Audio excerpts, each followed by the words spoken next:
Hello, my name is Evan Jones. Today I'll be acting as Adnan Sayed's defense attorney, and I'll be providing you with evidence for why Adnan did not and could not have killed Hae-Min Lee.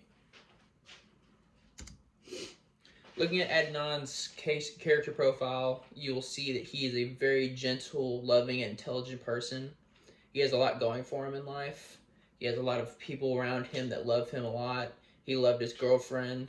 So looking at his case, you have to ask yourself, why would he do something like this if he has all these things going for him and all these people surrounding him?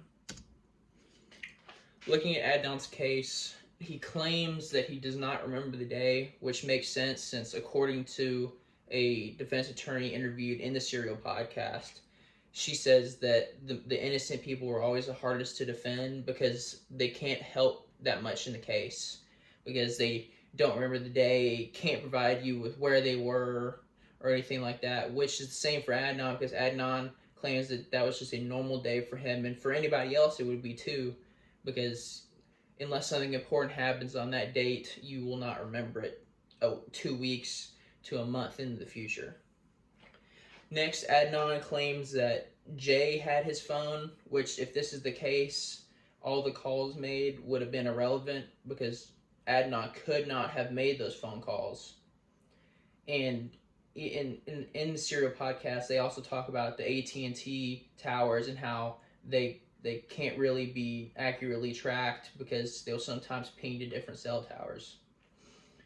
Also, looking at the route that Adnan took, or that they said he took on the day that he killed Hae-Min Lee, heading to Best Buy, leaving school, going to the park, all those things, they leave him about a 3-minute gap to kill Hae-Min Lee and to hide her body, which, if you look at the facts, that does not add up. Also, the overall lack of physical evidence, even with the handprint on the map book, which was in Hae-Min Lee's car, which Adnan was her boyfriend, so he was in there a lot, and that would make sense that he would be touching things in her car, and it was never on the actual Lincoln Park map itself, so that makes that evidence pretty much irrelevant. Next are Jay's stories and the inconsistencies compared to Adnan's consistencies in his stories. Jay's stories changed pretty much every time the cops talked to him. There were little differences, little things he couldn't really support.